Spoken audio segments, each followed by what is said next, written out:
Welcome to the Virtual Memories Show. I'm your host, Gil Roth, and we're here to preserve and promote culture in this benighted age, one weekly conversation at a time. You can find and subscribe to this podcast via Apple Podcasts, YouTube, Spotify, and a whole bunch of other venues. Just visit our site, vmspod.com,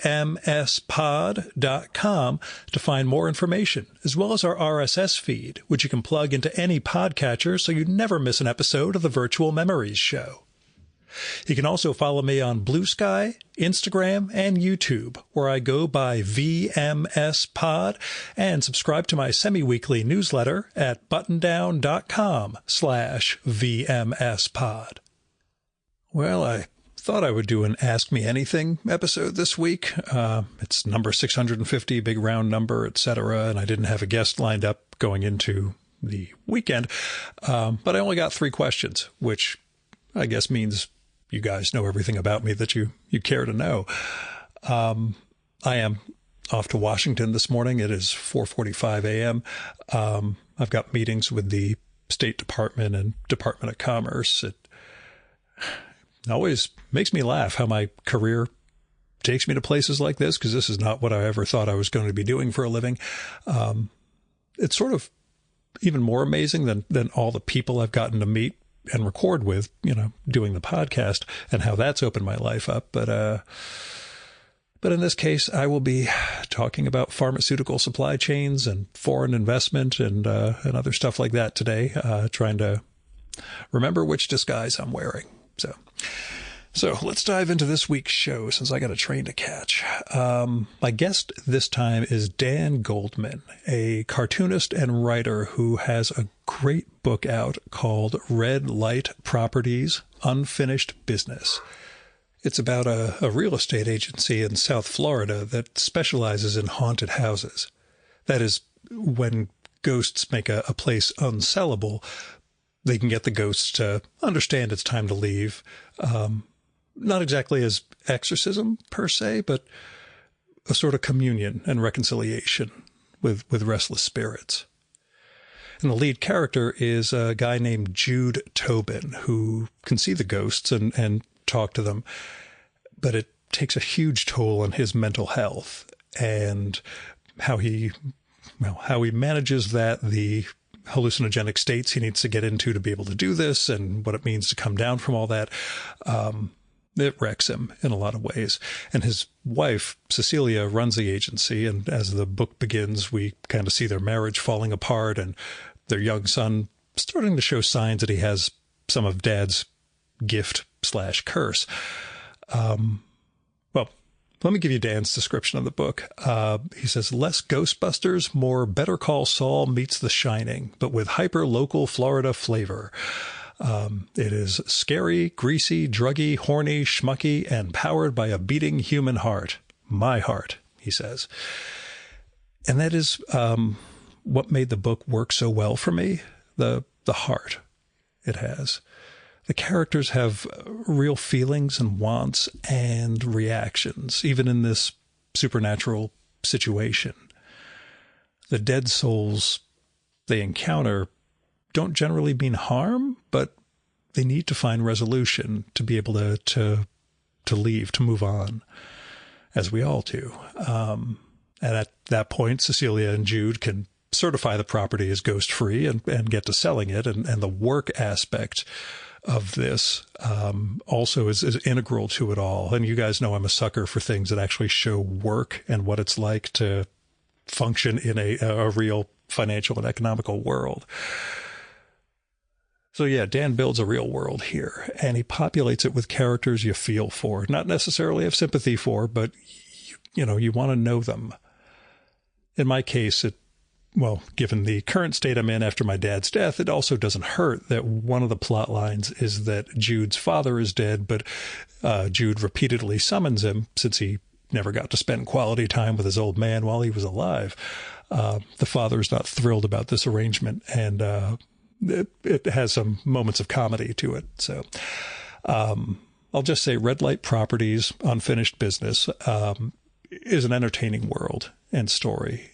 And as we'll talk about, Dan also uses page layouts, lettering, and the other quote unquote unseen aspects of comics really well to give the reader, I'll say, a fantastic experience in multiple senses of the word. And to let them know they're not just reading a comic, but this comic, if you get me. It's a very individual style and sensibility that he brings to it, filled with, well, again, with the visual aspects, but also the sense of character, creation, and a world that you want to learn more about. So the first volume of Red Light Properties, Unfinished Business, came out a few months ago via Dan's site, Kinjin Story Lab, and a new web-first season is debuting in a few weeks. That'll be September 2025 for you time travelers out there. That eventually will get collected into a second volume, and we'll talk about all that stuff and how great the production of the book is and well, everything that went into it. All I'll say is I'm awfully glad Dean Haspiel connected us, even if it did take a year from point of contact to my actually getting to sit down remotely with Dan for this episode. So go order Red Light Properties. Go sign up at Kinjin, KINJIN.co for more Dan's comics and writing. And as caveats go, I didn't mean to sound bad about Kyle Baker's early digital work. It was just an example of when the forms and shapes were a little too perfect. I love Kyle's storytelling. So anyway, that's all that is. Here's Dan's bio from the book, and there's a much more entertaining one on his site. Born in Detroit and raised in Miami, Dan Goldman is a writer, artist working in prose, comics, and video games. He has lived in New York City, Sao Paulo, and Los Angeles in search of inspiration, culture, good food, and deep kinship. He is a co-creator of the graphic novels Chasing Echoes, the Priya's Shakti series, '08, a graphic novel of the campaign trail, and the Eisner-nominated Shooting War. He has also written on video games like the Emmy-winning Silent Hill Ascension and The Division Resurgence. Dan is currently in South Florida researching new Red Light Properties stories. You can follow his adventures and read his new comics via Kinjin Story Lab newsletter at kinjin.co. And now, the Virtual Memories conversation with Dan Goldman.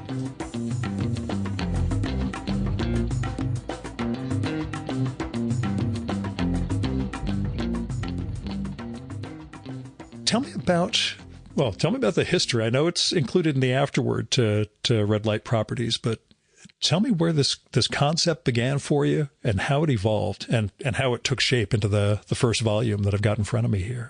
It's got a long, definitely not linear history. But I think I wrote the first drafts of it. Originally, it took place in Brooklyn. I was living in New York at the time. I wrote it. The first crack was in 2001, the summer before 9/11, actually. And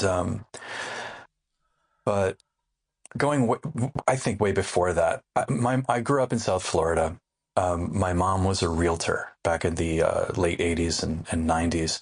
And she used to go off on, she'd pick me up from school. She'd been out in the field all day.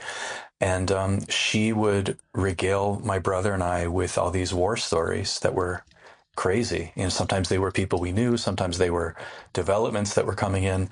But they were always bizarre and somehow kind of morbid. And there was something in there that I think stuck with me. And then another thing was growing up in South Florida, as a kid in the 80s, every time we'd go to a restaurant, especially like a Jewish deli or a bagel place or something, like on the weekends, you'd be sitting, hanging out with your family, and you'd hear a crash and a scream, and you'd look over and someone had just like passed out or died in the restaurant. And the paramedics were on their way, and, the spouse was screaming. And there was just this sense of like death and sunshine being intertwined, or mortality and sunshine being intertwined. And so I think that was definitely like a point. And then later on, and I do, I think, mention these in that afterward in the book, I had a couple of experiences living in places that I felt were haunted. Um, I would never call myself a psychic, but I do. I'm maybe a little sensitive to that kind of stuff. Um, am I a believer? I think I am a believer and an unbeliever at the same time. I can hold different value systems simultaneously. So I think depending on the day I'm having, I can go either way with it. Um, but I think if you take all of that and stir it all together, the the ideas were in my head when they came out, um, not quite fully formed, but the world was there, and the feeling of what this could be was there when I sat down in 2001 and wrote the New York version. And then after 9/11 happened and we were all kind of reeling in New York City, um, of course, my Jewish mom in South Florida was like, "Are you going to come visit me? I'm terrified that you're still there." So once it was safe to fly, I went down there and visited her, and we were driving around drinking Cuban coffees, and she was getting back into the real estate war story mode as we were driving, and I was just looking around, and it was just so clear to me that the place I grew up was the place that Red Light Properties was really about. And I not only did I have like all this knowledge going back decades, but it was just so rich and weird and weirder than New York in a lot of ways. So from there, it was just a long period of building, and I was talking about this with somebody recently about how I started or co-founded or whatever the Activate webcomics collective with Dean and Nick Bertozzi and a bunch of people, 8 people in total. Originally, I was going to do Red Light Properties for that, and I was not confident enough with my art to do it justice, so I just backburnered it. But I'd always been poking it throughout, working on Kelly for Activate and working on Shooting War and a handful of projects after that, until I was ready and I felt like I had the chops and I had the voice, the visual voice too, for I'm talking more about art. Yeah, sure. And then I felt like I was ready. So 2009, I started going into actual production on the series. And how the story change? Oh, I love over time. I love that you asked that. Yeah. Other than the location and all like the kind of specificity of that, because that was a shift, but it was an easy shift because I went from the place I was living to the place that I grew up in, which was, I think, really smart. There was another point where Jude was he activated his powers not with hallucinogens but with cocaine, and I thought it was sort of funny that that cocaine, like the thing they needed to stay in business, was like the most expensive possible addiction, and also kind of turned him into a raging asshole like every single time. Anyway, I thought that was funny. And then when I was chatting with my agent at the time about it, he was like, it's not a visionary drug. And he's like, have you had experiences with cocaine? And I'm like, yeah. But he's like, what drugs do you know? If this is what you want to write about. And I'd always been into hallucinogens, not so much as a party thing, but more as a tool for, growth and development and demon facing and stuff like that. And, and so when that came out of my mouth, it was like the lights got brighter on the whole series. And I was like, oh, I know exactly what this is now. And then that shift opened up all these doors thematically and like, what's the word, ethnographically into these different shamanic traditions that I'd already been poking at like throughout my life, my adult life anyway. And suddenly, like, I got Jude, and there was more of me in Jude suddenly, in a way that made it much richer and much easier to write. Nice. I will ask about the hallucinogen and tie it into a recent episode I recorded, but I do want to tell you, many, many years ago, I wrote a short story about the time my old man took me to a Chabad house for Yom Kippur so he could pray for his parents during Yizkor. And the black-hatted Jews up at the front, they were passing around this tin during Yom Kippur and snorting from it. Whoa. Yeah. And I had no idea. Rabbi comes, sits down next to me and my dad and, introduce ourselves, etc. And I said, what's the deal with the tin? He said, oh, it's snuff. It's like tobacco. Mm-hmm. And I said, it's Yom Kippur. We're not allowed to eat or drink. He said, no, nothing can pass the lips. But this, sharpens the mind. That way you can pray more effectively. Do you want to try? I'm like, well, sure, duh, and take a couple of shots of this stuff. In the short story, I ended up having to cut it the same way you did. My character, stand-in, who goes through this experience, starts to think, oh my God, I could do a bump in the bathroom while I'm out here and come out and really rock this Mishnah, but it decides, I eventually figured there's no way to shoehorn that in exactly in the story. That's hilarious. But yes, cocaine seems like a good idea for these religious transcendent moments, but yeah, I get why it doesn't work in terms of storytelling, but yeah, no, they do this, and this is apparently part of, it's Jews, so we can always debate and discuss, what's permissible and not permissible. But justify, to them, twist the words to justify whatever you need to justify. It's not passing the lips, therefore it's okay. Right. I'm like, my favorite example of that was, this was, I don't know, maybe 5 or 6 or maybe 8 years ago, in New York, that somebody had studied the water in the East River, and they'd found that there was like this massive bloom going on of like microscopic crustaceans, and that meant that the bagels and pizza, it's sure, not kosher, but there's little tiny shellfish. Suddenly the bagels were full of shrimp, and that's why they were so delicious. And it was amazing to watch like the Orthodox community bend themselves over backwards to sort of explain and justify that according to the text. I was just shitting myself laughing. It has to measure over this size to be, right. Yeah. It's not a shrimp. It's amazing. I think it's amazing. Yeah. They'll always find a way to justify it. But yeah, I was going to say, earlier this year, recorded with a guest named Seth Larinci, who had a book called Death Trip, a memoir about his ayahuasca trips and how it helped deal with the transgenerational trauma of his family's Holocaust history in Hungary. His suggestion was, I should skip therapy and go straight to ayahuasca. It's one of those like, I don't think that's exactly advisable, but I get that, if you're a proponent of this, you kind of see it as a way to leapfrog a lot of other things that could take a lot longer when it comes to ego destruction and all the other aspects of things we're trying to use to fix our lives, I suppose. Yeah.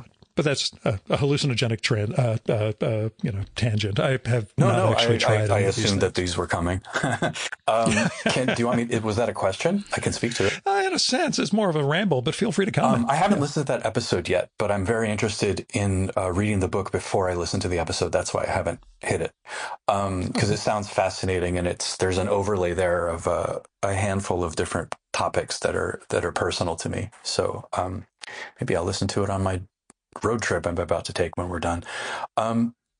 But as far as the ayahuasca and therapy, I was in therapy for a handful of years when I was much younger. And then I've done ayahuasca exactly once. And I felt like I had gone through 10 years of therapy in a weekend.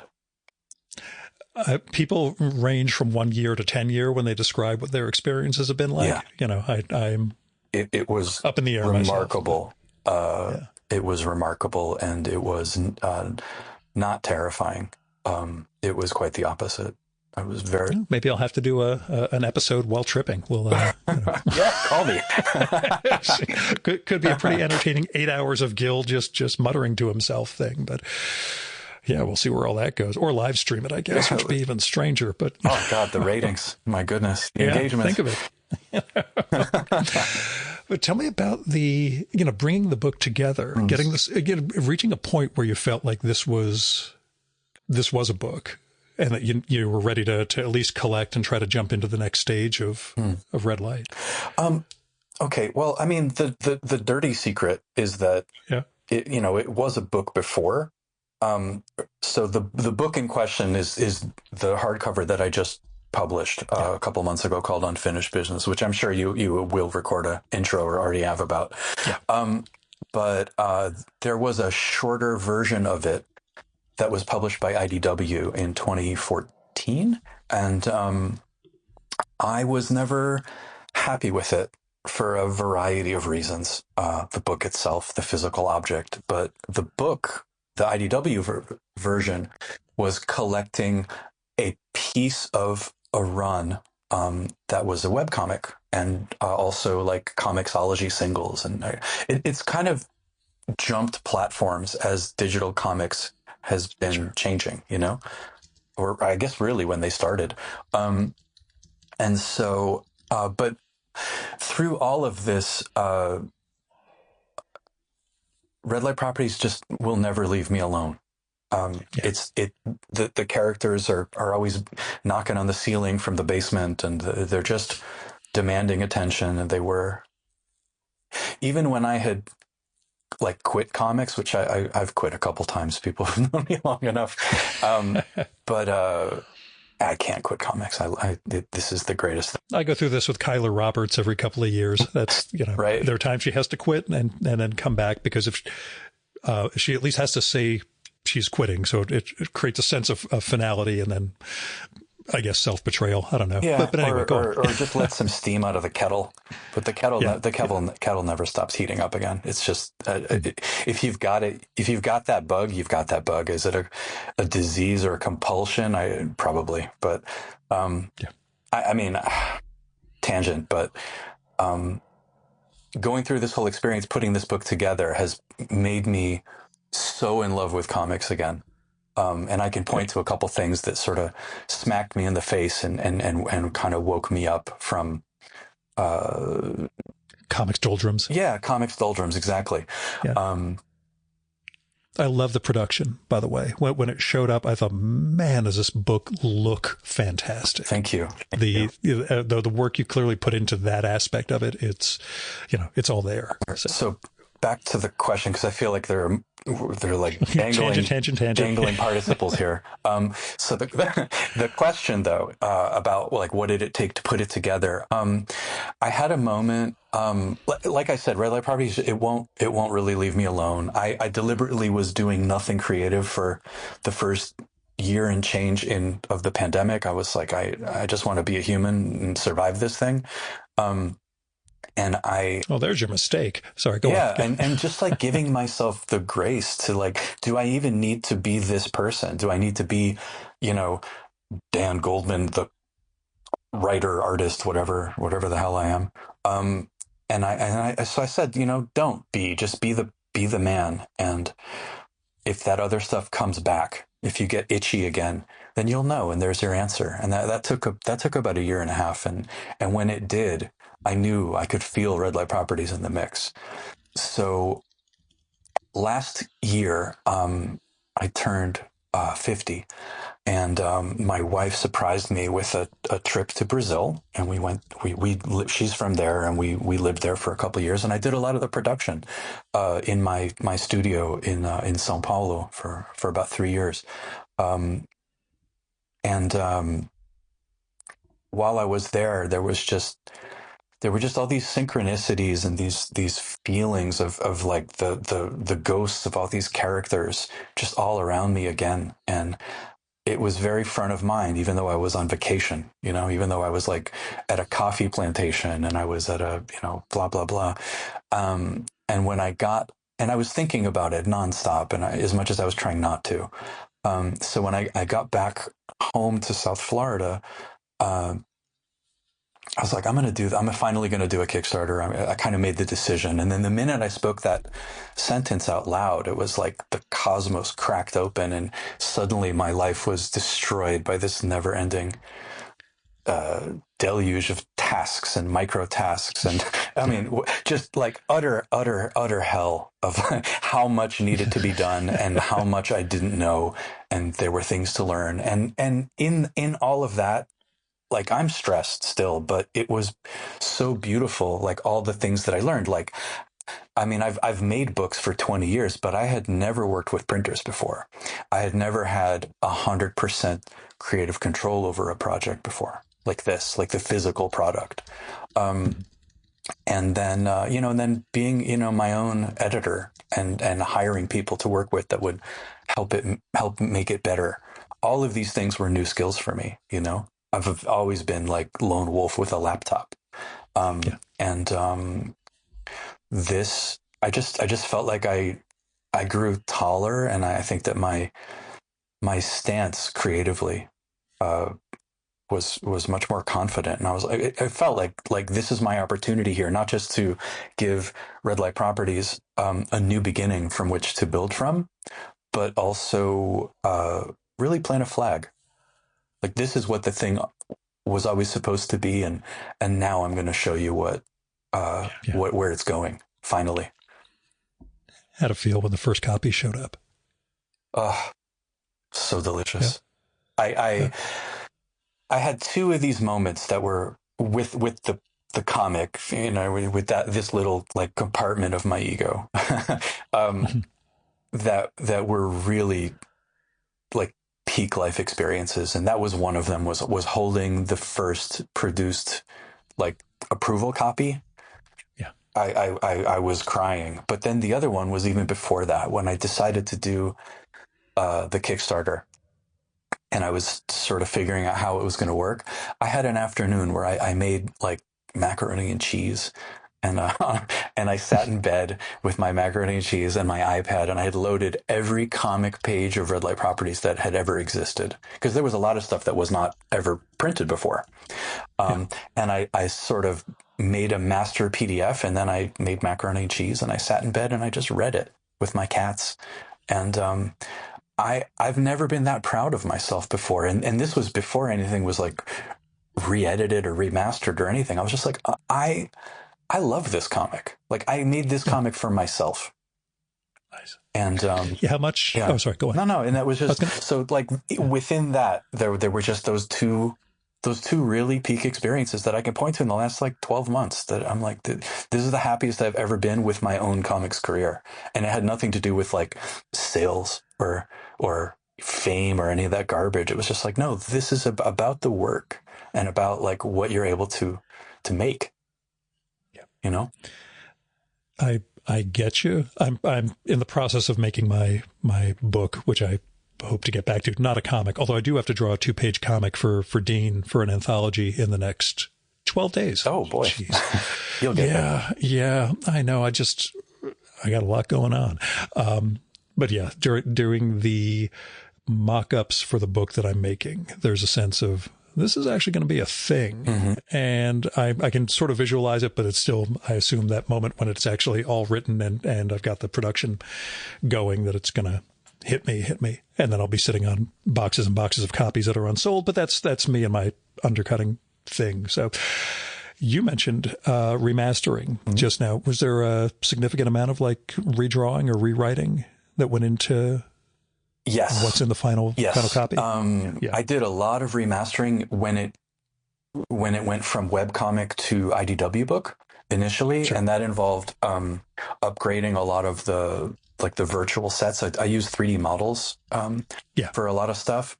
It just makes it easier to like get inside and shoot. With my own like limited art skills. It's so, my background is actually in film. So, for me to, there's all this like kind of secret origin of how I figured out how to make comics that, I'm happy to get into a little later, but, so other than that, I mean, the sort of first phase of remastering was done in 2014, and then in 2024, 10 years later, I did a lot of rewriting, actually, and a lot of sort of fine-tuning relationship arcs and also I added, so there's like 100 pages of comics that have never been in print before in Unfinished Business. And then there are also, I think, like 45-ish pages of this, The sort of interstitial stuff. yeah, kind of Yeah. epistolary design that is all in-world story stuff. And that was a way for me to sort of widen the canvas a little bit. And I don't know, those pages do a lot of work. And in the story design sense of the series, and so there's stuff that's knit together tighter, and then there are new loose threads that lead directly into the next season. And so there's both like tightening and setup, and mapping all of that out was a lot of fun too. Yeah. Yeah. It seems the world building aspect of it, it really, and I wonder, I'm going to ask how much of that relates to work you've done outside of comics, whether it's in games, working with Hollywood, et cetera, that, it feels like a lived world and you're building it out for us. It doesn't feel like it's now we have to establish rule this, this, and this. Everything feels organic in in the moment you're dropped into this environment. Between that and the interplay of the characters and their sense of realness, like the whole thing was just fantastic for me. So Thank you. more of a comment than a question, blah, blah, blah. No, it's actually a really good question. And I can answer it because good. Because I can answer it. So yeah, I have done I worked in like TV development for a number of years, and I worked in video games for a number of years. What's really funny is when I sat down with the Macaroni and Cheese and reread the whole book, having had like more years in different narrative practices, I was impressed with the world building, but I could also see the rough edges. Like all of that stuff was there, but as the creator, as the author, there was a lot of the connective material. Obviously, some stuff is better invisible, or what's the better term? Submerged. Like, if it hasn't surfaced yet, I think it's better. Like you feel it, you don't see it. But there were other pieces that I felt like this would be better if this was more explicitly delineated. And so there were things that I added and there were things I subtracted from that. And I think that comes from spending time in other media and working with narrative in other media, and sort of, I think my story design skills are different than they were 10 years ago. So I was able to apply that, whatever, coat of paint, insert your cliche. But yeah, that was an interesting process. Yeah. Yeah, that's what I wonder, for something that has taken that many years, or that's evolved over that many years, how much of it is I sort of need to, when you mention remastering, I need to bring this, forward, and I like what's here, but I just can't keep this part in. I've got to figure out how to make this work in a little different way. How much of it is that sense of, creating that organic whole for the sake of the book. And the other question that I always ask cartoonists who've been at this a long time, what have you gotten better at when it comes to cartooning, whether it's drawing, storytelling, et cetera? What do you feel like, boy, I wish I had the chops to do that back in, 2009? That's a good question. So initially, or I would say 98% of Unfinished Business, those were drawn using vectors.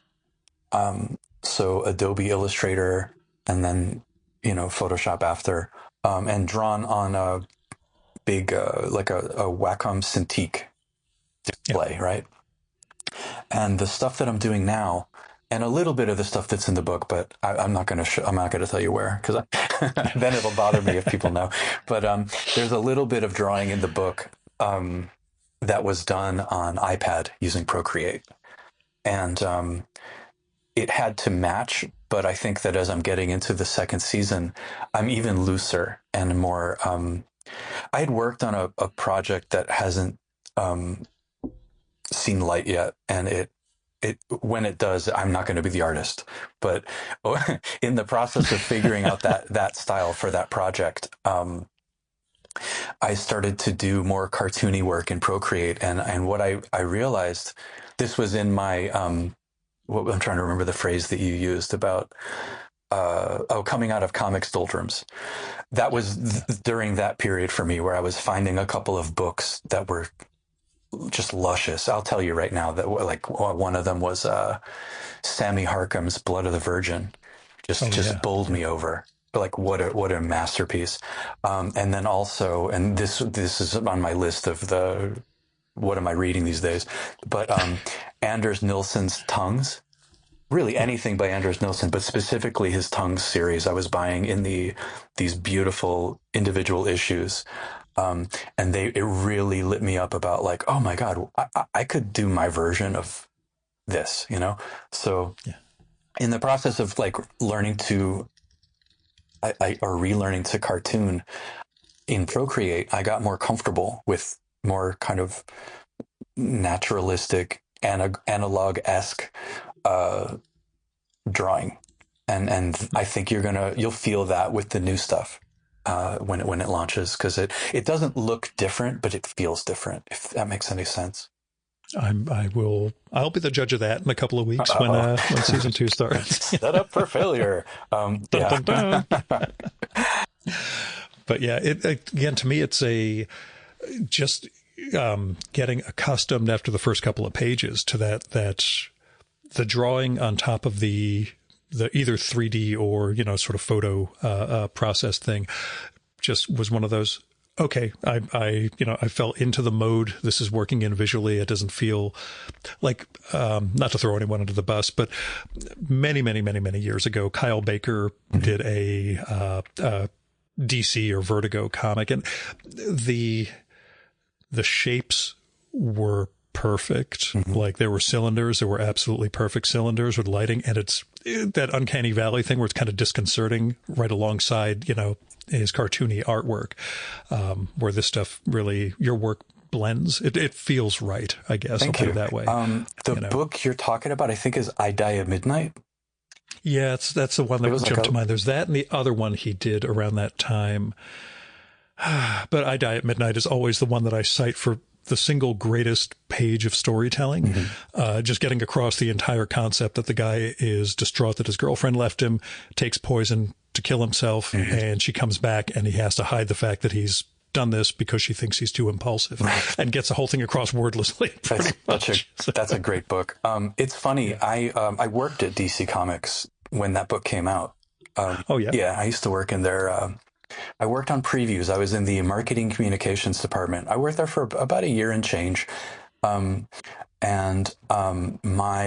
boss, Patty Jarris,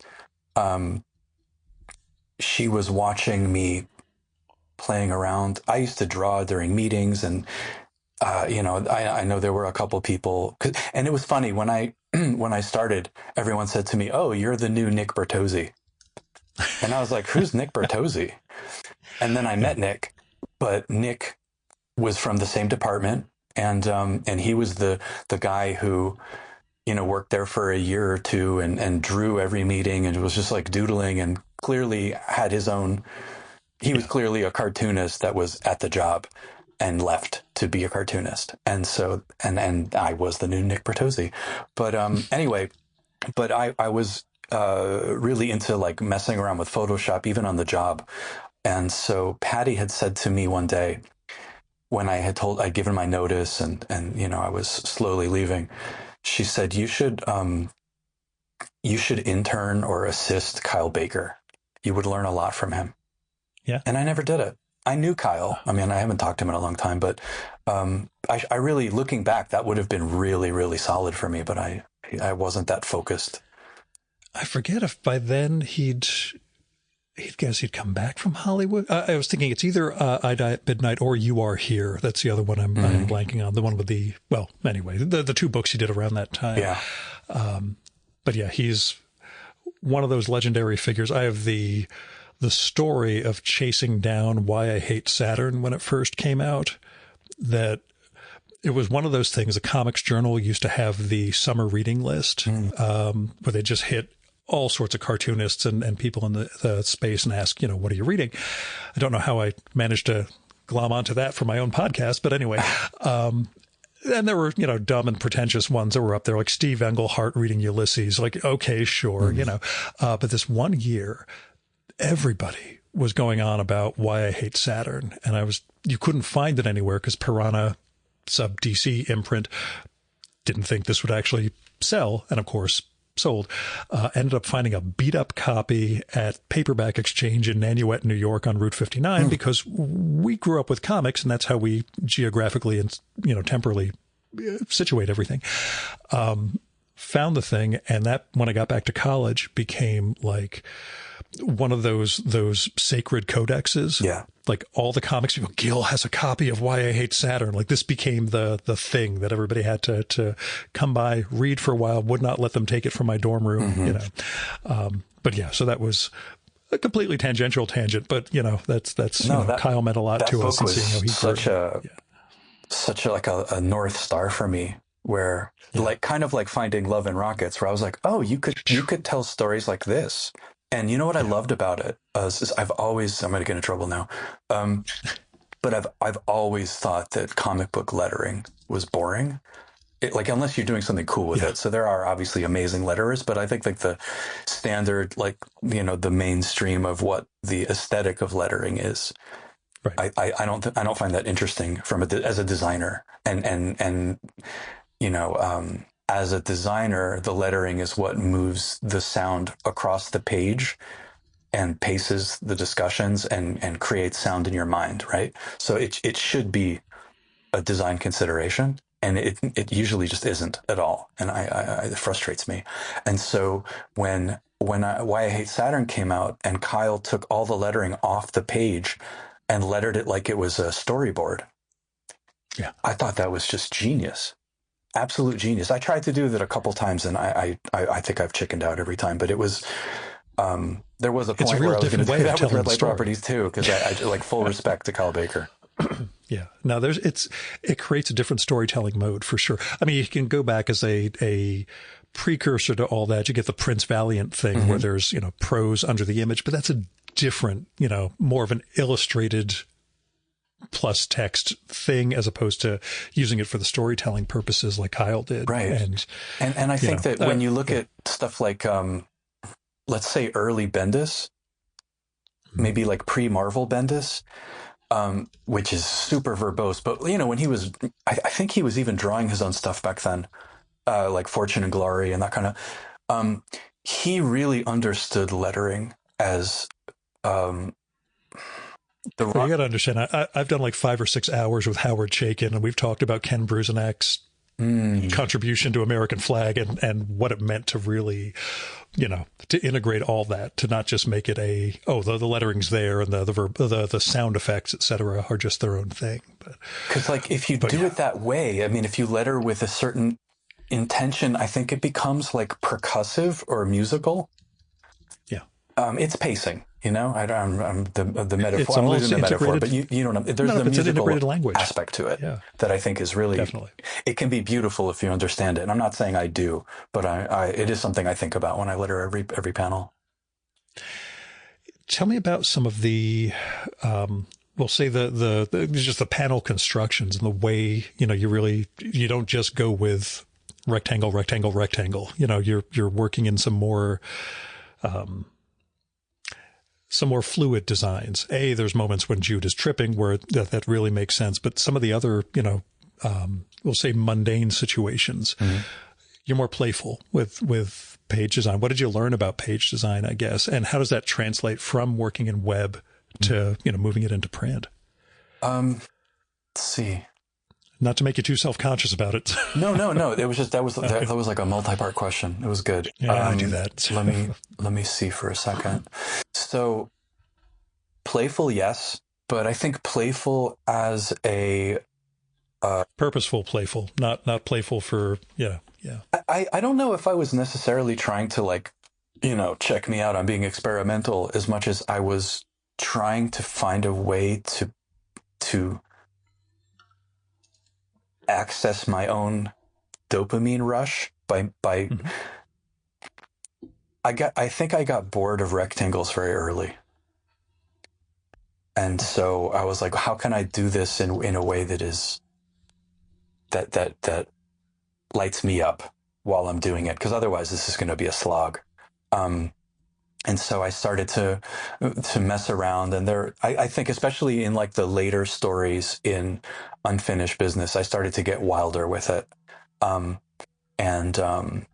that's definitely it's definitely a direction that I feel it felt like where Red Light Properties was going, and what it is, is to, because when I see people that aren't comic readers hit those pages, they're like, this is crazy. Oh my God, I've never seen anything like this before. And that feels good, and then what was the other part of the question? So Having fun, learning the language. yeah, all of that for sure. And then, I mean, I love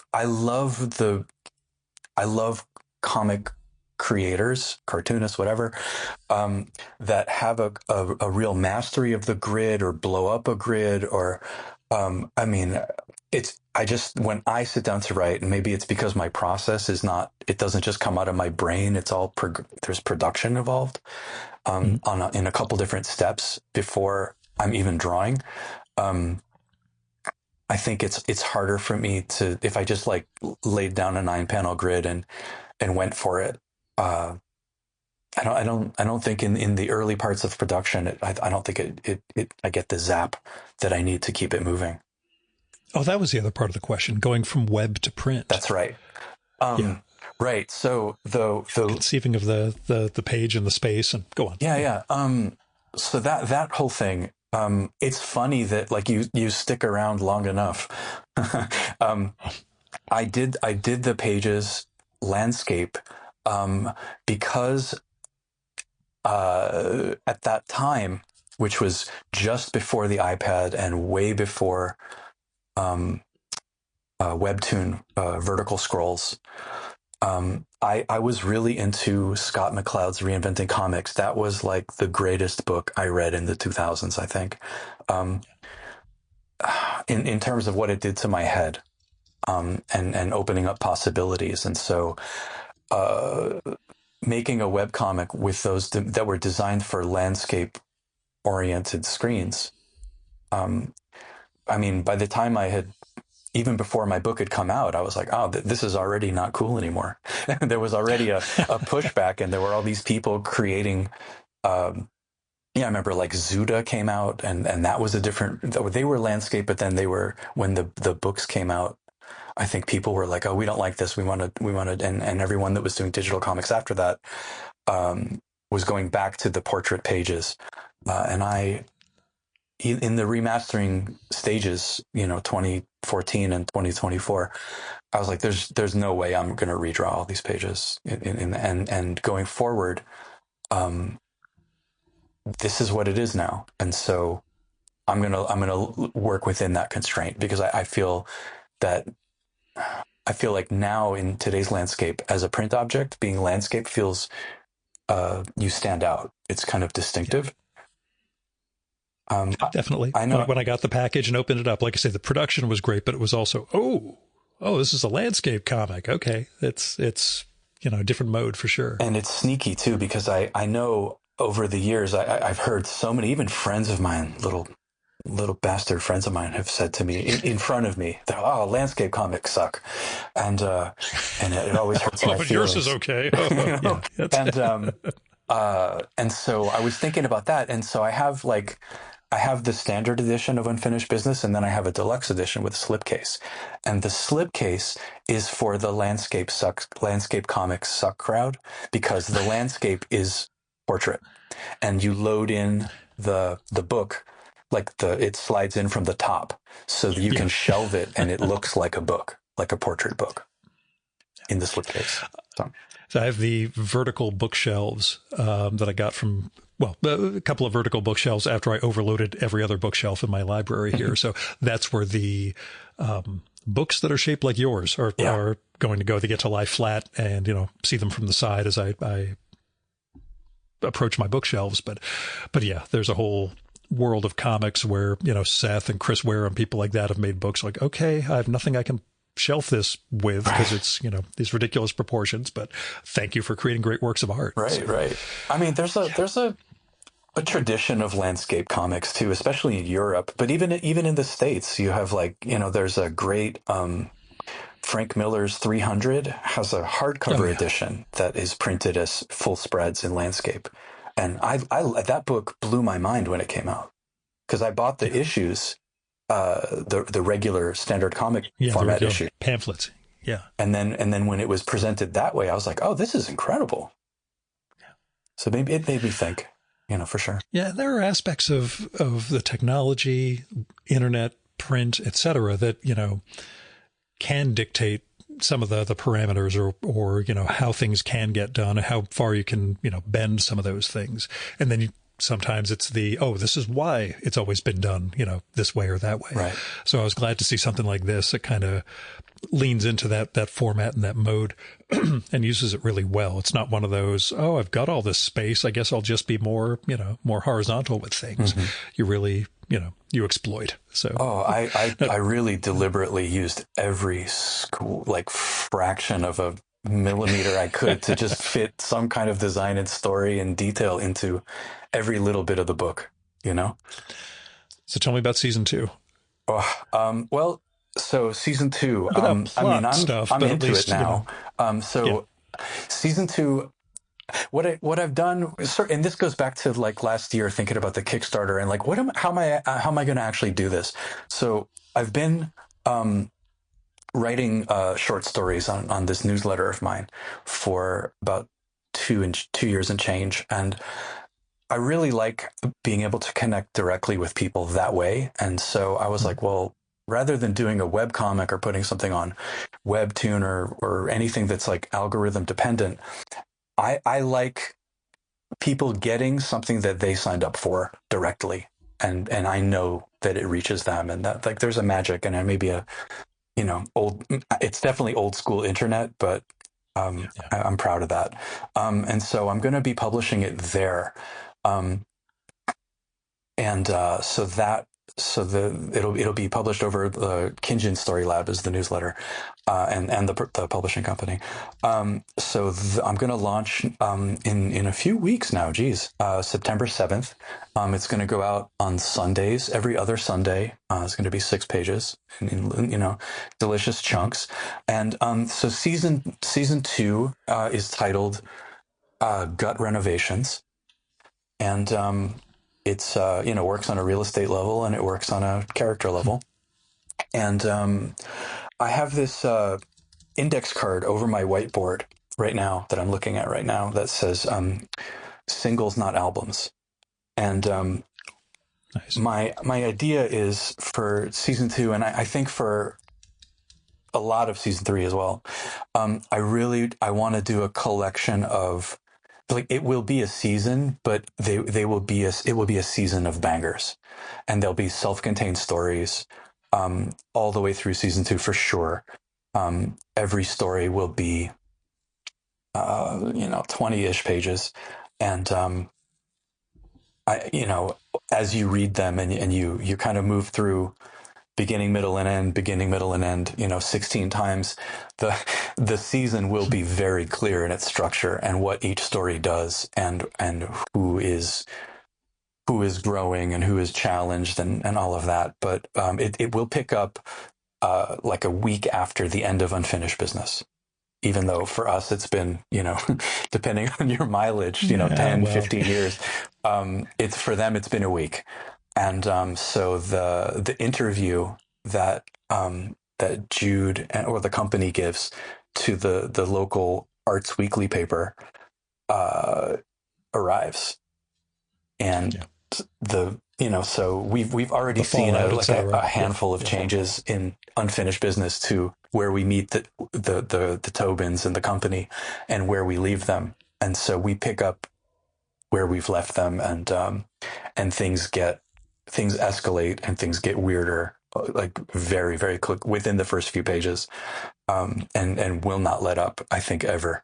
So I don't want to spoil anything beyond that. But No. Yeah, I don't want to ask too much plot type stuff, but yeah, I'm glad you can relate, timing, construction, and, really what you're trying to get at through a new season with the goal of, kickstarting again and doing a second book.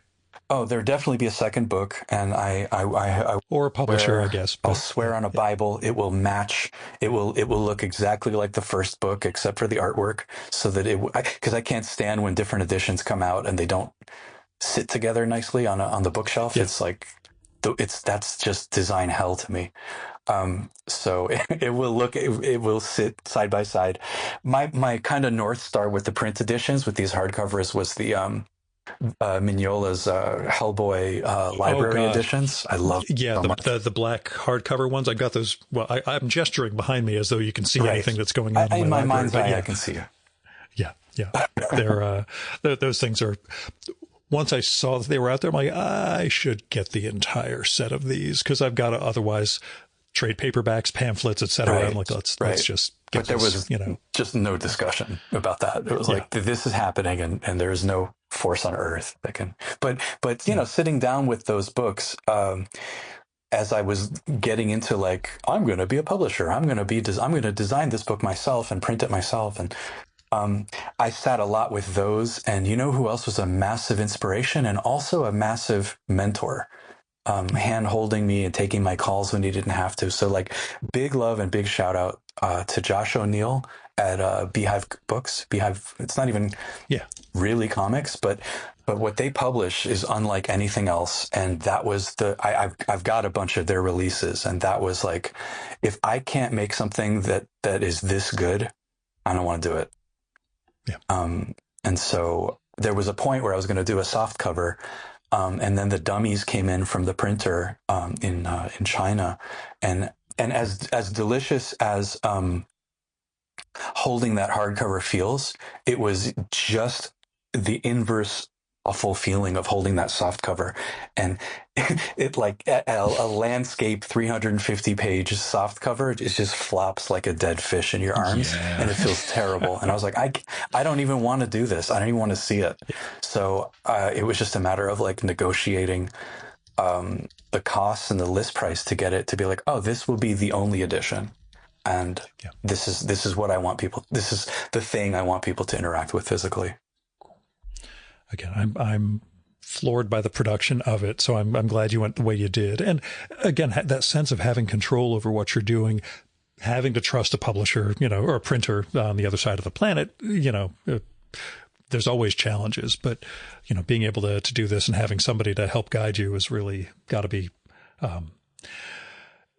important given how things could go awry. I'll put it that way. Mm-hmm. So I'm glad you had some a shepherd on this, or Sherpa on this whole process. But I'm going to call him Sherpa the next time I see him. Yeah, it's a good one to go with. It is good. I like that.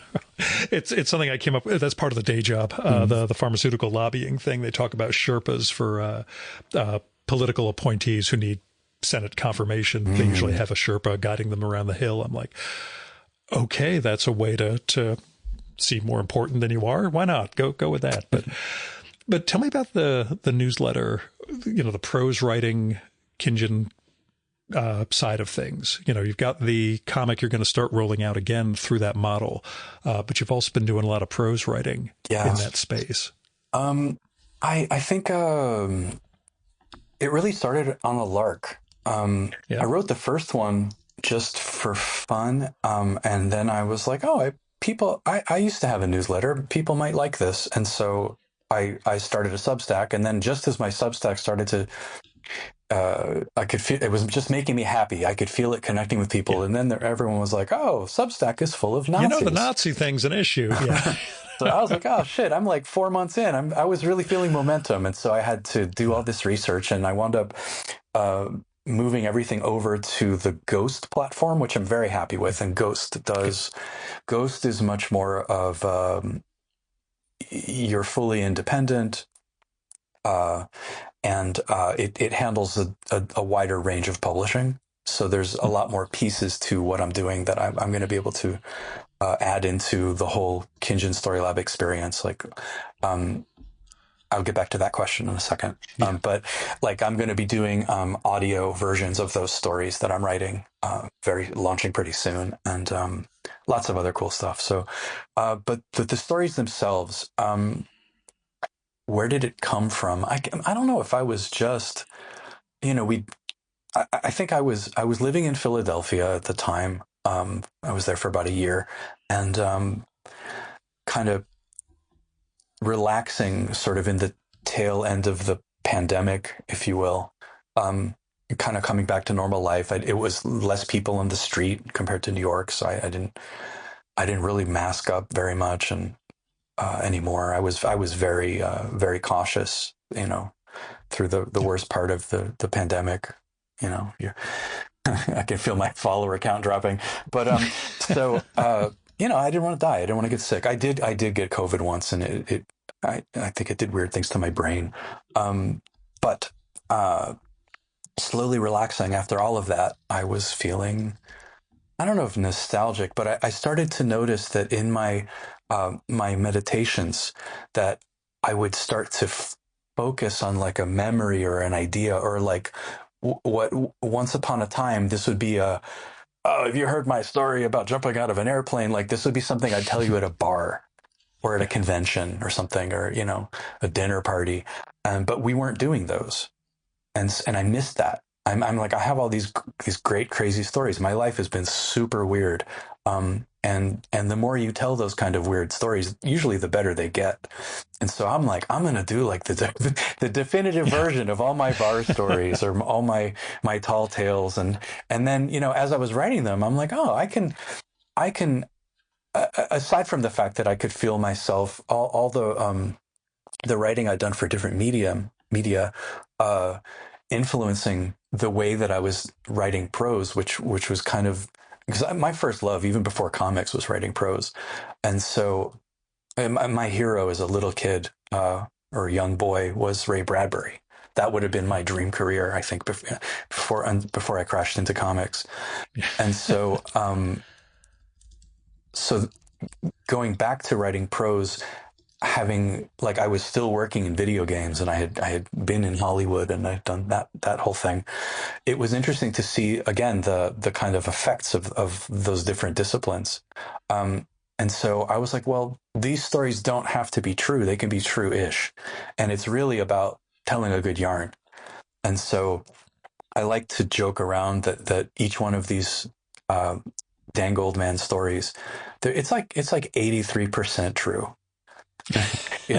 On balance. And if the podcast was 7 hours longer, I can tell you which pieces, I could identify the bullshit in each one, but the bullshit always makes the stories tighter and makes them work better as like a self-contained thing. And that practice has of like being able to construct a short, tight or short-ish tight story, goes right back into the singles, not albums, that I'm doing with season 2 of Red Light Properties. So like it's kind of all of a piece, Yeah.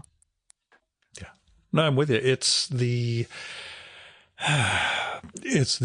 tension I have when I start really going on to anecdotes, whether I'm doing them, talking to people at a trade show, talking to guests off mic, or, after we finish recording, or putting things in the newsletter. There's a degree of, I could fudge this one part, which would make everything work really well, but the recording angel is watching, so I have to figure out if, and so, yeah, there's a degree of like, if I was going to make this up, I would do this, but, I'm going to hold things back. I guess the difference is, I live in absolute fear and terror of being judged at every moment, and you have learned to escape a little of that. So in moments I escape it.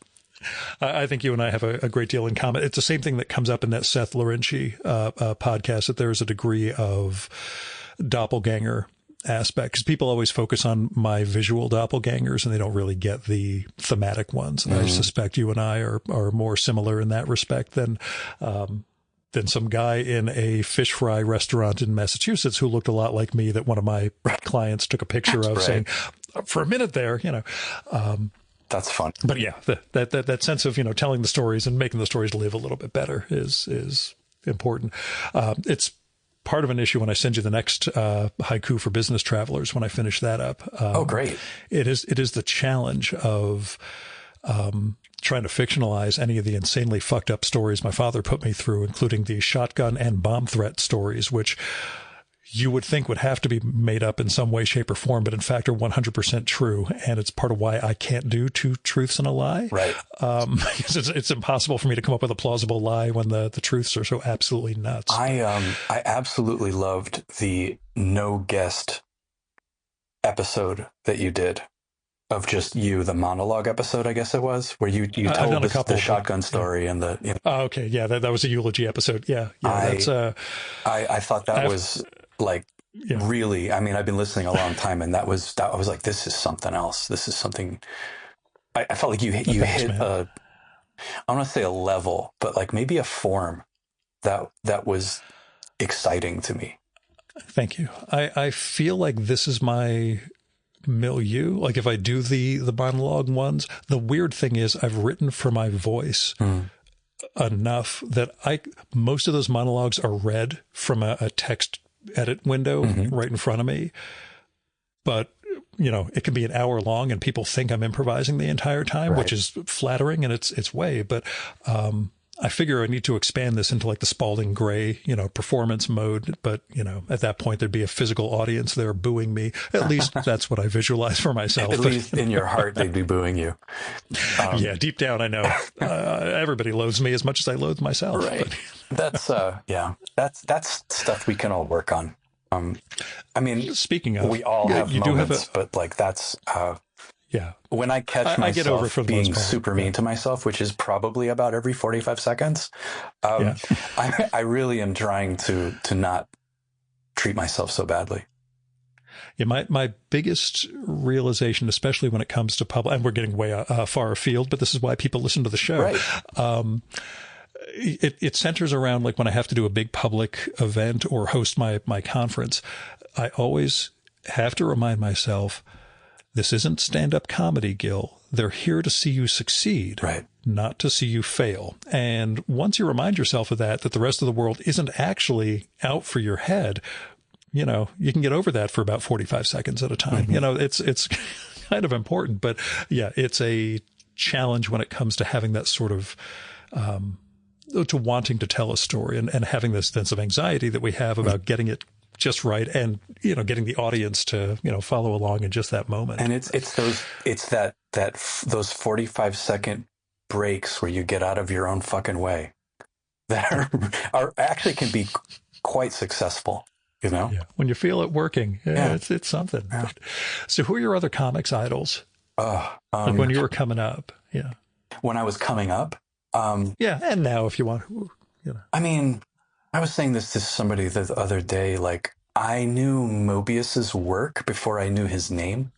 Yeah. Like there was just something different. I remember seeing, who's probably the number one is Bill Sienkiewicz.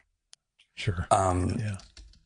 Going back to like a cover of the Transformers for Marvel, where I was like, this is, but I knew his stuff, New Mutants and yeah, I was going to say the New Mutants ones were where it really came out for me. I know he had done Moon Knight and all that stuff. It was still sort of a Neil Adams knockoff. And then he just took that jump. I mean, it got great when he started to get weird. And the New Mutants I was reading before he came on.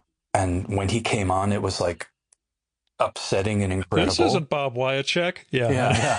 But for me, when I started to understand that these paintings, and not just the cover paintings, but like when he was doing interiors, it was like, oh, this is like, I don't even care about other comics anymore.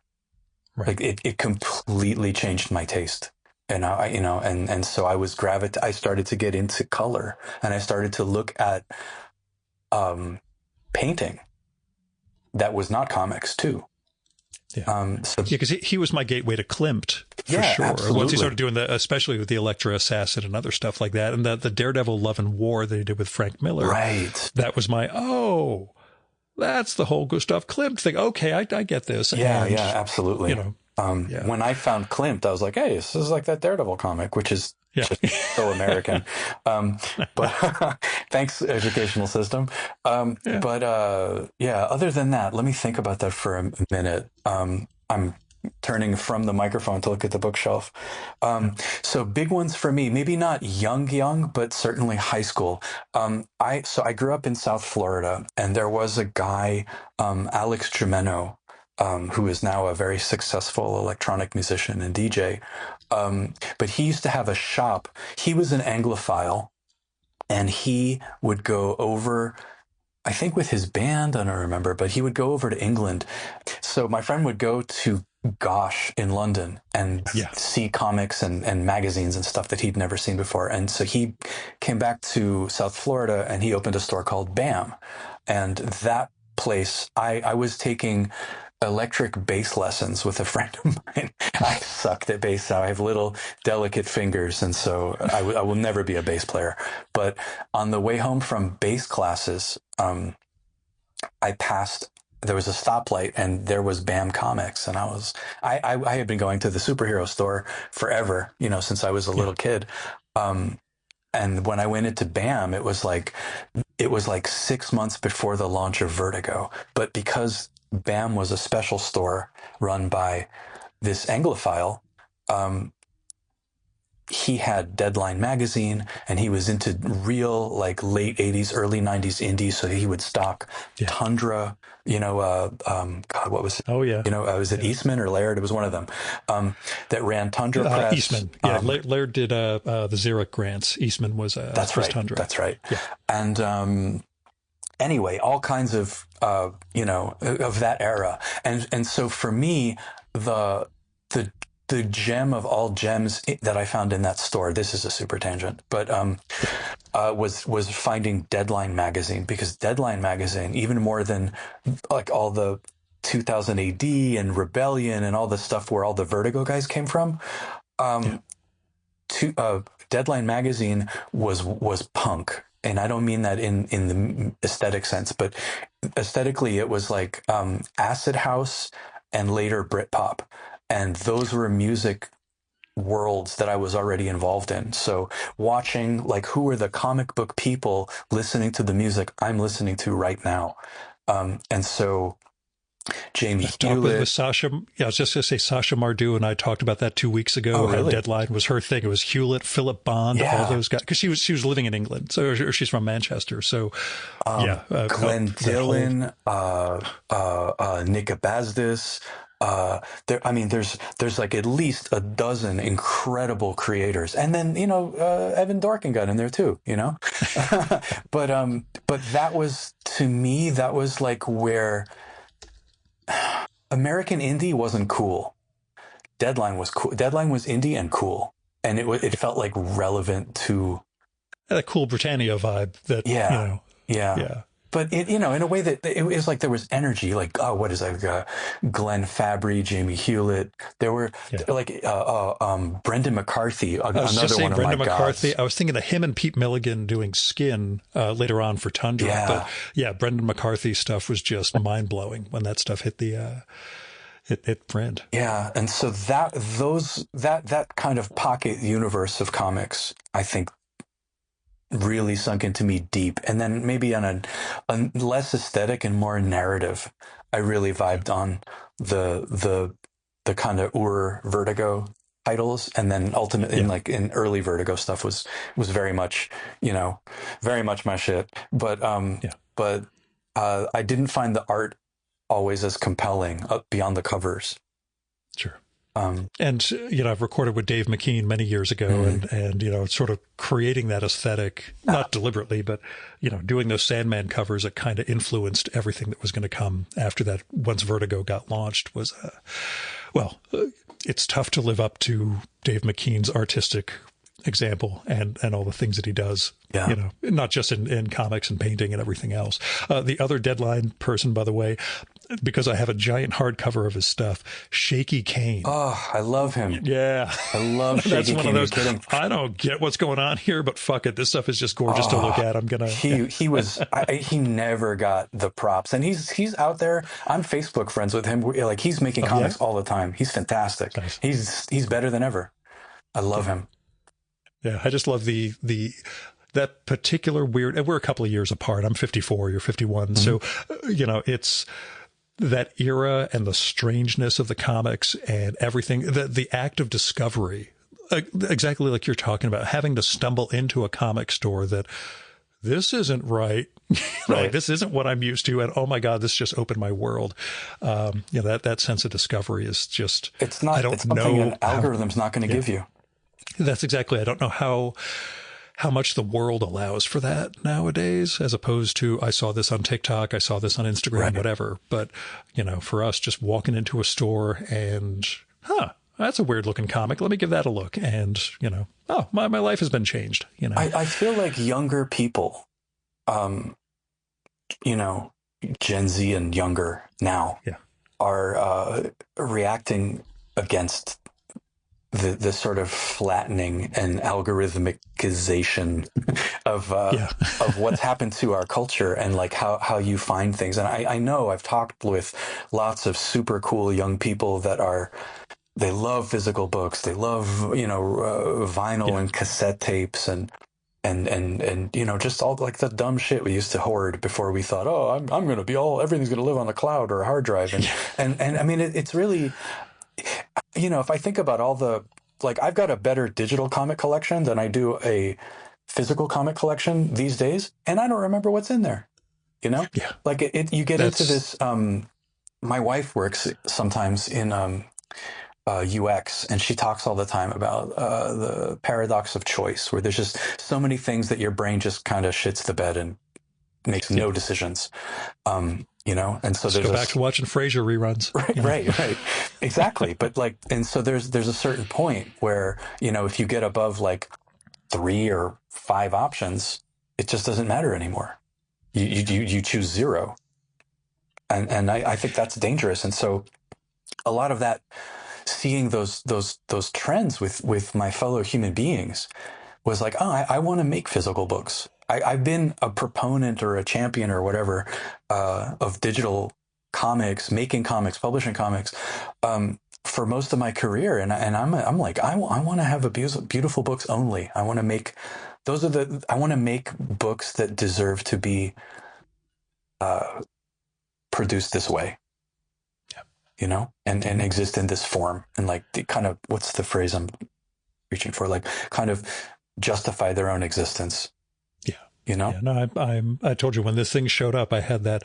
He made a real book here. This wasn't I'm a Kickstarter. I'm just gonna, get somebody to half-ass a cover design, etc. Like, every aspect of this really feels designed, produced, thought out. Not just the comics themselves, but again, the package of it, like you were saying, the sense that it's a real book. The thing we're talking about with the lack of algorithm, or trying to get away from the algorithm side of things. The stores aren't there. Yeah. Unless you're in an urban place. I've used this line for years. Where do the kids who used to hang out in Tower Records go? Like, it's one thing when you're in the city, and it's another thing for the Tower Records in Paramus on Route 17. Right. That's gone. Right. Those kids got to go somewhere. I asked Moby. Dean Haspiel has connected me with a number of people over the years, including you. Moby was one of them, and I asked him, you talk about making music, I think about buying, Play when I was in Tower Records on 17.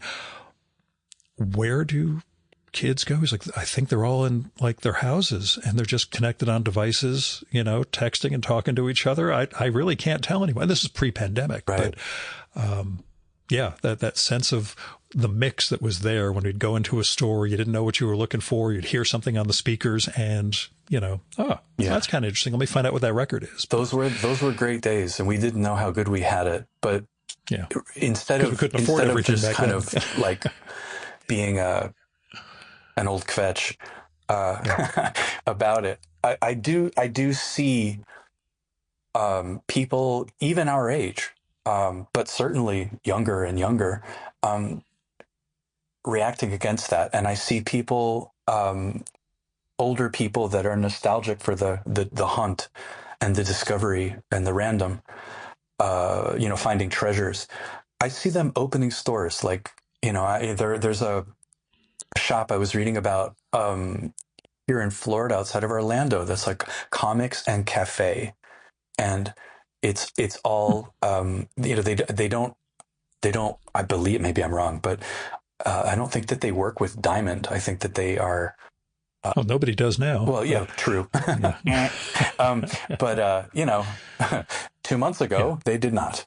And but that idea that it's based on community and coffee and discovery, and like everyone is united in this love of a medium and the love of the hunt, and kind of getting together to talk about it. And they have like little coffee clutch, discussion groups and stuff. And I've been doing one down here in Miami that I got invited to, and they actually, like a couple weeks ago, just featured Red Light Properties. It's called Off Menu, and they do it in a brewery that's run by Venezuelans. So they have like beer they make themselves that's really good, and like Venezuelan food. So it's very Miami version of, but of course. But I like that these things are happening. It feels like, again, it's coming back. I think that it's partly desire to hunt and discover that I think is innate, and also our desire to like connect with each other and make new friends. And I mean, I feel like, the COVID era really sucked for everybody, and and we don't even talk about it, like what it did to us. And I don't know if we'll know what it did fully for, a while. There are things in my life. There's like a 5-year reauthorization cycle with FDA that I go through for this big negotiation that we do, and the last one was 2020 into 21. And of all the industry people who are part of it, I'm the only one left. Everybody's either quit, died, or moved on, and so between the lack of industry experience and the FDA turnover, they've been like, how did we do this during COVID? I'm like, let me tell you some stories about, exactly how we used Box for file transfers. Right. And nobody could have just a little side conversation the way we would do it when we had these meetings in person down at FDA headquarters, where, there's 2 minutes while we're walking out to the cafeteria where we can ask the stuff we don't actually want to ask in front of everybody else. I said, we all had to change our entire mode of negotiating because we were all on screen at the same time. And that's not how good relationships get done. So I talked about it last week. We had Jens Lekman and David Levithan on, and talking about like performing music in your living room on Zoom, and, trying to connect that way was just, it was a try, but you could see in that moment, you could see everything that was missing from the audience and the real interaction. So, and it makes you wonder, where would we be if like the miracle of having working vaccines in 18 months didn't happen? I mean, I think about that a lot. I always have that as the companies I represent help make the vaccines. They don't do the developing, but they're like the printer for you. They actually make the physical thing. I always have that moment of, my guys help save the world. That's pretty good. And, I'm going to have this as my, it's weird. Gil's a lobbyist for this weird sector, but that sector helps, save the planet. Nobody knows where things would have gone even if Moderna figured out the vaccine, but had no way to physically make it. Right. My guys were there to do it all. It's, I always laugh at the irony that it is the single greatest accomplishment of that administration, and the one thing they can't own is. Yeah, that's true. But I won't talk any further about that because I need to protect my job. Right, of course. Stop it, Gil. Stop it. Yeah, I know. But the other influence or question I wanted to ask, I think it comes up in your afterword for the book. The Invisibles. Oh, yeah. The Grant Morrison comic. Grant Morrison and Steve Yowell, and then the other artists he worked with. That, not an overt or, whatever way, but it permeates the more mystical sides of the book. You talk a little about the Invisibles and what it did to you. Oh, I'm so happy that you brought that up. I'm a huge Steve Yao mark, by the way, too. Zenith, that he and Morrison did, is one of my favorite sneaky comics that nobody has ever read. Yeah, me too. The Invisibles for me was like the right silver bullet at the right time in my life. And it was a hugely impactful for me, not just as a writer, not just as a comic fan or whatever, but as a human. And I will tell you that as good as the comics were, my favorite part, I think, in retrospect, were the letter columns, because Grant would answer the letters he would start himself. opening up in those. It was never an editor. It was always him. And so, like I don't remember the year that it started, but it was like, I wasn't on message boards then. I wasn't online. I had email, but that was it. Maybe I was slow to the game. Mid-90s, like 1994 it started. So I was still in grad school at that point. But yeah, that's just before we're all getting email addresses. We only knew a few people who had a dial-up at that time. I mean, I knew like one writer that was building community online, and it was J. Michael Straczynski from Babylon 5. Like he was like, I think, a genius about that. Anyway, but the Invisibles was amazing because I would read the comics every month, devour them. It would be the first thing I would read when I brought my stack home from the comic shop. It would be and then it would also be the last thing I would read, because I'd have to read it again. But the newsletters, the letter pages, were always contained not just biographical stuff of what was going on in this weirdo writing its life, but also the books he was reading, the films he was watching, and like what was in the soup of his brain that gave rise to these 22 pages of what you just experienced. And so there was partly, I think it kind of formed the idea of like this kind of real-time auteur in the world that I think I'm still trying to kind of parse for myself. But other than that, it opened all these different doors into like ways of thinking about like heavy metaphysical concepts, of course, because, The Invisibles is all about that, but also drug culture and like, fluid sexuality and like experimentation with any facet of your life that you possibly could experiment with was suddenly fair game. And it opened the doors for me to hundreds of books that I never would have found otherwise, hundreds of minds that I never would have found. And by the time the Invisibles run was over, I was a different person. The version of Dan Goldman who read Invisibles #1 was not the same person who finished the series. And it's reading, it's thinking. It's also like, I went down a bunch of sort of psychedelic tunnels myself. And I was able to like edit and reprogram myself and fix things that were horrendously broken, growing up. And, I came out the other side of it. Like that was a period of my life. Like from issue 1 to the, issue 0. It's around 2000 it finished up. Yeah. But that was, by the time it was over, I was living in New York City.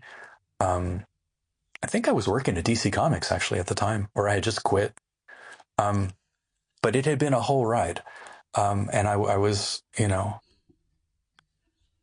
I was a different version of myself. They always say comics will melt your brain, but, in this case, in a good way. In a really good way. Yeah. It was really very powerful work for me. I remember I went to San Diego in 98, and it was where I actually wound up interviewing for my job at DC, but I didn't have it yet. I didn't know. I wasn't even thinking about it. And I met Grant, and we had some chats. Were you able to understand what he was saying? Oh yeah. I only say that because I got his answering machine back in 1998, and I thought I was in Train Spotting. Well, I mean, I was a big Irving Welsh fan, so like, yeah, I could do it. But have you ever heard my Irvin Welsh podcast story or not? Okay, so I recorded with Irvin many years ago. Oh wow! And go back. It's in like the 100s somewhere. And he's the entire time I'm looking at his mouth while we're talking because I have to make sure I understand what he's saying over that Scottish brogue. And he mentioned this book by James Kelman that I misunderstood the title of, both in the moment and when I played it back to edit the thing. And both times it took me 30 seconds after he mentioned it before I realized what the title was. The title I thought he said was The Busking Doctor, which is a really kind of interesting concept and a funny, notion, until I eventually realized he was saying the bus conductor. That's great. And the fucked up thing, like I say, 4 weeks later, when I'm playing back the audio, I made the same mistake. That's so funny. The busking doctor. Oh my God. The bus conductor. Okay. That's, yeah. So you do need to stare at the mouth sometimes just to make sure you understand what's actually being said. But I'm sure they say the same thing about us, But yeah. I mean, we don't really speak proper English either, No, I just have this broad you wouldn't know that my mom is English and my father was Romanian, Israeli, and a very hacked up version of English that he had ultimately. So yeah, I just try and like Jews of our age and era, adopt protective coloration and just seem as generic as possible to get by. Yeah. I want to get faster at that. I want to be like an octopus. I want to be able to mimic what's behind me and modulate my colors and patterns at will. I think that's the skill I'm working on currently. I figure they'll take it personally and think you're mocking them. So I just have the generic thing. The story I have besides that, I keep in my car's glove compartment a gray on gray Toronto Blue Jays baseball cap. Not that I'm a Blue Jays fan, but if I ever have to go anywhere and pass, I figure they'd have to look twice to even figure out what the team is because it's the gray logo on a gray cap. And then they'll figure it out and say, oh, Toronto, whatever. Yeah. Nobody hates Toronto except the Texas Rangers. Nobody hates Toronto. So, or Montreal. Pretty well. Yeah. Then they think you're trying to be retro and hip and all this stuff. But yes, protective coloration gets us through pretty well. And I should ask, by the way, the book has been out in hardcover for a while. Are you getting response? People, getting in touch about the red light properties and not that you're having a Grant Morrison-esque effect on them, but, are you hearing from the audience? I am hearing from the audience. It's still slow. It's going to be a slow burn. I mean, you mentioned Diamond being dead, but I actually am not working with any distributors. So it's literally all word of mouth. And I think that's kind of interesting as an experiment. I think that not just doing, podcasts and doing, social tap dancing, but the season 2 happening, I feel is almost like, I get to beat the drum regularly every 2 weeks. Yeah. And I'm really excited for that because I miss the days of webcomicking. I miss the days of pressing publish and watching the time zones go light up hour after hour on Google Analytics and the thrill of that, it's not going to be the same because we're well, I guess there is no algorithm with newsletters, but with social stuff, there certainly is. But I mean, I want more people to find it for sure. I've got, I'm in this interesting position that is kind of an experiment where, because I don't have distribution, I have a warehouse and, I can sell. I have a Shopify, that runs online. And then I have, when I do conventions, I can do everything from my phone and the warehouse just sends them out. And it's kind of incredible. It's incredible for a few different reasons, but, what's wild is, because I created the book like soup to nuts and now I'm selling it myself. I can tell you exactly like what I'm making off every single copy, which, like I've done books for Hachette and for Random House and, I still don't know what happened 20 years later. And that system always sucked. And working in the comics trade also sucked. Like my time at IDW was not what I was hoping it to be. And so, for whatever kind of like small shop stumbles I am making, or I have made, or I'm going to make. This feels very like once I figure it out, like this is forever. Yeah. It's owning the means of production. Yeah. It's a very particular feeling that I've never really had before. It's part of its pride. It is definitely a struggle. But it feels very powerful. It feels very powerful, I think is the word I'm looking for. I'm with you. I'm here for the next season. And, you know how this podcast works. We'll end up nudging a whole bunch of people towards you, and we'll try and make this your big body of work. Yeah. I guess. I mean, I'm seeing, so like season 2 will be book 2 and so on and so on. And, I have the whole series mapped out. The deeper it gets, the looser the map gets, but I know where we land. I know the ending. I know what I'm working towards. And I can tell you that even though the path from webcomic to unfinished business was like, Jesus, like, 15 years or something, I can tell you that now, like with the way that I work and the understanding that I have of focus and process, I think each book is going to take about 2 years a piece. So we'll have to get you back on. Yeah. We'll have to do this in person for the next one too. I would love that. I don't know if you're going to be at shows. Maybe we can do this offline, but I'm going to be at New York Comic Con and Baltimore Comic Con, and I'm going to be at both shows with Dean Haspiel tabling. I've never gone to New York Comic Con, but I figure I'm just finishing my own conference, my pharmaceutical conference, October 9th and 10th. Mm-hmm. So I figure right after that, get back, be a burned out wreck, and then just, surround myself with comics people and go to the Javits Center. Yeah. So I might give that a shot, in which case, we won't record anything, but we will get to shake hands. Yeah, that'd be great. I look forward to that. Awesome. And Dan, this was a hell of a book. I know it took a long time to get it into the shape that it's in, but, Unfinished Business is a blast. So thank Dean for connecting us, and thank you for being patient enough to put up with me with we'll get on the show at some point. It's great. This was a blast. I really enjoyed it. It's like I said before we started, it's surreal to hear your voice, but you're actually speaking to me because I've been listening to it for a long time. So it's been fun. Thank you so much for having me. And thank you for saying so many nice things about the work.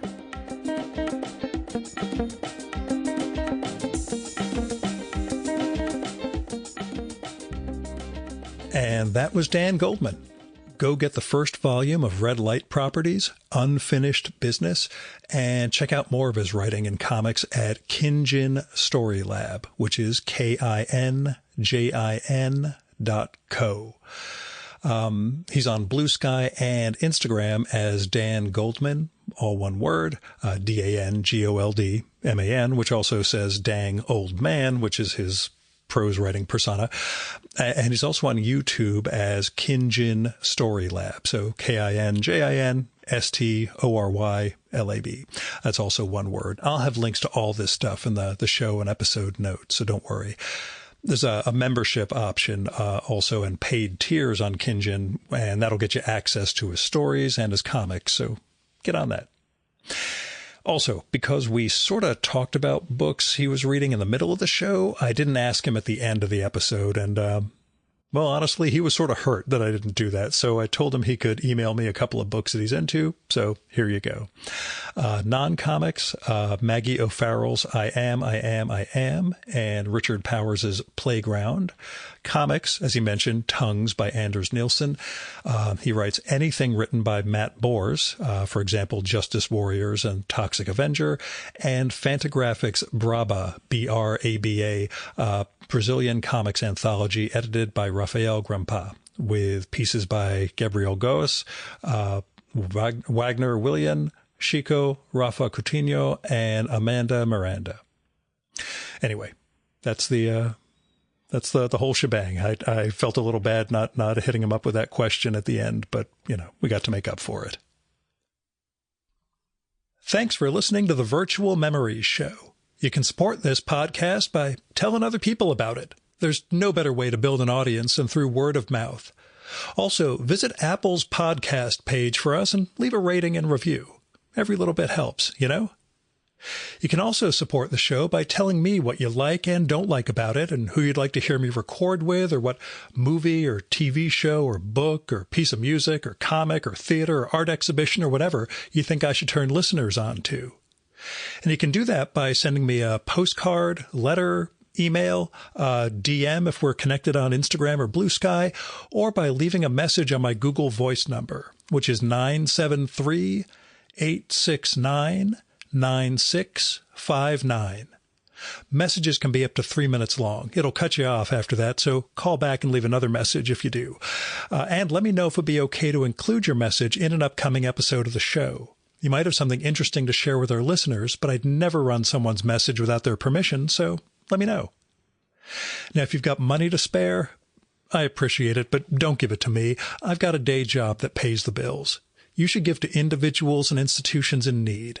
You can find people through GoFundMe, Patreon, Kickstarter, Crowdfunder, Indiegogo, all those crowdfunding platforms, where you'll find people who really need help just trying to make ends meet or get an artistic project going, covering medical bills or car payments or veterinary bills, and just a few dollars from you might make a real difference in their lives. Now, when it comes to institutions, I give to my local food bank and World Central Kitchen every month, but there are a lot of other things you can give to. The Poor People's Campaign, Freedom Funds, Election Funds, Planned Parenthood, and Women's Choice. There's a lot of things you can do with your money to try to help build a better world, so I hope you'll give. Now, our music for this episode is Fella by Hal Mayforth, used with permission from the artist. You can visit my archives at vmspod.com to check out my 2018 conversation with Hal, where you can learn more about his art, his music, and more. And you can follow Hal on SoundCloud at soundcloud.com/Mayforth. That's MAY4TH. And that's it for this week's episode. Thank you so much for listening. I'll be back next week with another great conversation. You can subscribe to the Virtual Memories Show and download all our past episodes at Apple Podcasts and other podcast sources. And you can find all my episodes and sign up for the Virtual Memories Show newsletter at vmspod.com. And I'm also on Blue Sky and Instagram and YouTube as vmspod. You've been listening to the Virtual Memories Show. I'm your host, Gil Roth. Keep reading, keep making art, and keep the conversation going.